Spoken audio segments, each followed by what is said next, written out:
Magandang araw sa ating lahat. Ako na naman ay nagbabalik para talakayin ang isa sa mainit na isyu ngayon. Ito ay ang People's Initiative. Ano nga ba ito? Para mas lalo pa nating maintindihan ang People's Initiative, ating talakayin ang mga paraan para amyendahan o rebisahin ang ating saligang batas o ang 1987 Philippine Constitution. Ang 1987 Constitution ang pinakamataas na batas sa Pilipinas. Lahat ng mga batas na ipapasa ng Kongreso o ordinansang ipapasa ng lokal na gobyerno ay kailangang alinsunod sa kung ano ang itinakda ng ating saligang batas. Kaya naman, bago dagdagan o rebisahin ang saligang batas, dadaan muna ito sa mga proseso na may mahigpit na panuntunan. That's why our topic will focus on the modes of amending or revising the 1987 Constitution with emphasis on the People's Initiative. Para mabago ang ating 1987 Constitution o ang saligang batas, kailangan ito ay amyendahan o rebisahin, amendment or revision. Para maamyendahan ang saligang batas, may tatlong paraan. Ito ay ang Constituent Assembly, Constitutional Convention, at People's Initiative. Para marebisa ang saligang batas, dalawang paraan lang ang maaaring gawin. Ito ay sa pamamagitan ng Constituent Assembly o Constitutional Convention. Kung papansinin nyo, kapag i-revise natin ang ating 1987 Constitution, hindi siya pwedeng i-revise sa pamamagitan ng People's Initiative. Ang basihan natin ay ang Section 1 at Section 2, Article 17 of the 1987 Constitution. Sa Section 1, sinasabi na amendment or revision of the 1987 Constitution may be proposed by the Congress upon a vote of 3/4 of all its members or by Constitutional Convention. Sa Section 2 naman, ang sinasabi ay amendment to the 1987 Constitution may be directly proposed by the people through initiative upon a petition of 12% of the total number of registered voters, of which every legislative district must be represented by at least 3% of the registered voters therein. Okay, para mas lalo nating maintindihan, ating talakayin ang pagkakaiba ng Constituent Assembly, Constitutional Convention, at People's Initiative. Kapag sinabi nating Constituent Assembly, ang ating Kongreso ay bubuto kung sila ay magpupulong para isulong na amyendahan o rebisahin ang saligang batas. Dito, kailangang sasang-ayon ang Kongreso, meaning kailangang hindi bababa sa 3/4 of the total number of senators at 3/4 naman of the total members of the House of Representatives ay papayag. So kapag 3/4 ng lahat ng congressman ay payag, pero walang 3/4 sa bilang ng lahat ng mga senators ang payag, hindi uusad ang Constituent Assembly na paraan para isulong na amyendahan o rebisahin ang saligang batas.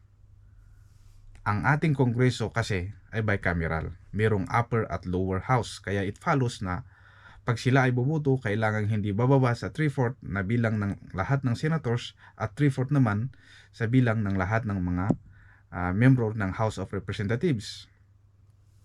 Sa Constituent Assembly, manggagaling sa mga senators o congressman ang mga proposal para amyendahan o rebisahin ang saligang batas. Ang ating mga mambabatas sa mababa at mataas na kapulungan ang siyang bubuo sa Constituent Assembly na ito. Dito naman, sa Constitutional Convention, ito ay binubuo ng mga kilala, batikan, o mga respetadong tao sa larangan ng batas, ekonomiya, siyensya, edukasyon, at iba pa. Sila ang magpupulong para amyendahan o rebisahin ang saligang batas. Ang mga taong ito ay maaaring inirekomenda ng presidente, pinili ng mga kongreso, maaari rin na ang bubuo sa Constitutional Convention ay pinagbutuhan ng mga tao. Kaya para mabuo ang Constitutional Convention, kailangang pagbutuhan ito ng Kongreso at sinang-ayunan ng bawat kapulungan. Maaari rin na magdesisyon ang Kongreso sa pamamagitan ng majority vote na ipasa na lang sa tao. Gusto ba nila na ah, mayroong constitutional convention? So depende kung ano ang kagustuhan ng Kongreso, sapagkat walang eksaktong probisyon sa saligang batas ang nagsasaad kung paano piliin ang mga taong bubuo sa Constitutional Convention.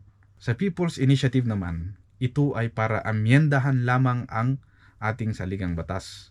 Mamamayan na mismo ang direktang magmumungkahi kung ano ang probisyon na amyendahan sa ating saligang batas sa pamamagitan ng petisyon ng hindi bababa sa 12% ng kabuuang bilang ng lahat ng mga botante sa Pilipinas.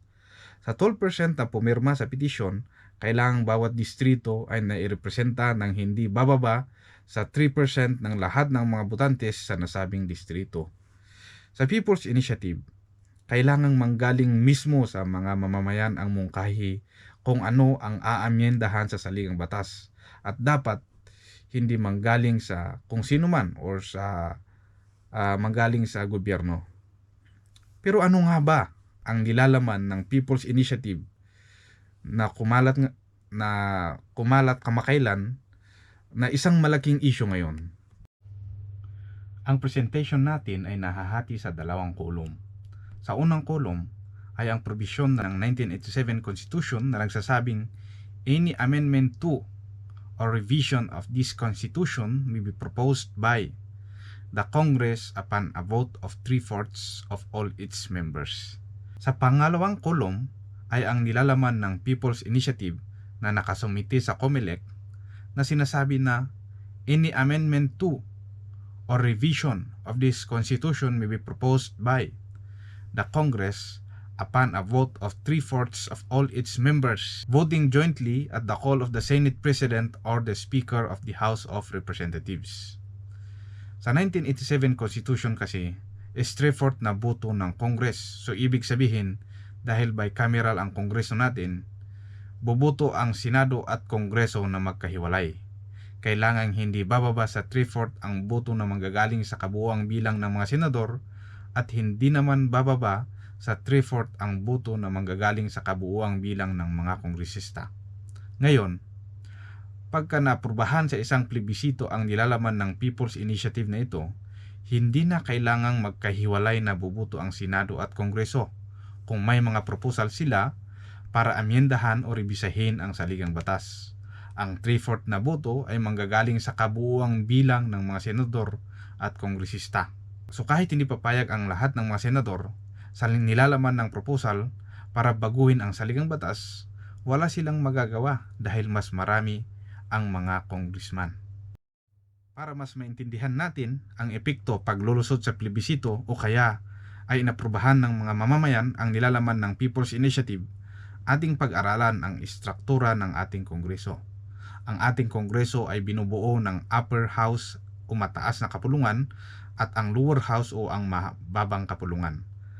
Kapag sinabing Upper House, ito ay ang Senate of the Philippines na binubuo ng 24 na senador, at kapag sinabi namang Lower House, ito ang House of the Representatives na binubuo ng mga 316 na kongresista base sa nakaraang 2022 election. Ngayon, pag-usapan natin ang epekto ng voting separately na siyang itinatakda ng saligang batas at voting jointly na siyang nilalaman ng People's Initiative para amyendahan ang Section 1, Article 7 of the 1987 Constitution. Sa voting separately, kailangang hindi bababa sa 3/4 na boto ang manggagaling sa kabuuang bilang ng mga senador, at iba naman ang hindi bababa sa 3/4 na boto na manggagaling sa kabuuang bilang ng mga kongresista. Kaya para maaprubahan ang proposal na amyendahan o irebisa ang saligang batas, kailangan hindi bababa sa 18 na senador ang papayag at hindi naman bababa sa 237 na kongresista ang papabor. Sa voting jointly naman na siyang pinopropose ng People's Initiative, ang 3/4 na boto ay manggagaling sa pinagsamang bilang ng mga senador at mga kongresista. Mayroon tayong 24 na senator at 316 na kongresista sa kasalukuyan. Kaya kapag pinagsama natin ang mga bilang nila, aabot sa 340 na mababatas. Since voting jointly, 255 na boto ang kailangan para maisulong na amyendahan o baguhin ang saligang batas. Ang epekto nito ay kahit tutol ang 24 na senador, wala silang magagawa kasi di hamak na mas marami ang ating mga kongresista. Ang argumento ng ilan ay hindi tama na mula sa voting separately, igawing voting jointly ang pagboto ng mga mambabatas para isulong ang pag-amyenda o irebisa ang saligang batas sa pamamagitan ng isang People's Initiative kasi parang mawawala ang bicameral system ng ating kongreso. Kapag voting jointly, parang naging unicameral na ang ating kongreso. Pero ano nga ba ang limitasyon ng People's Initiative? Sa kaso ng Raul Lambino versus Comelec,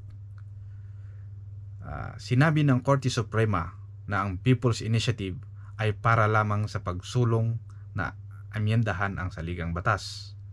Sa madaling sabi, kapag People's Initiative, amendments lang at hindi revision ang gagawin.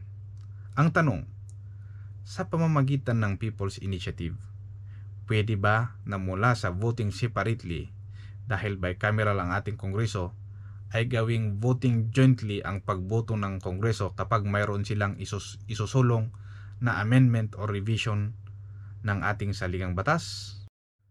Para masagot ang ating katanungan, ay atin munang alamin ang pagkakaiba ng revision o pagrebisa at amendment o pag-amyenda.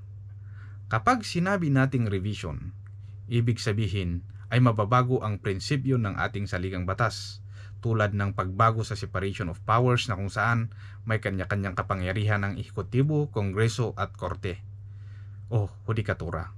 Pag-alis sa checks and balances, mababago ang kabuuan o maraming probisyon ng ating saligang batas ang mababago. Halimbawa, pagbago sa istruktura ng gobyerno tulad ng pagtanggal sa presidente o vice president at gawing prime minister na lamang. Mula sa bicameral presidential, igawing unicameral parliamentary.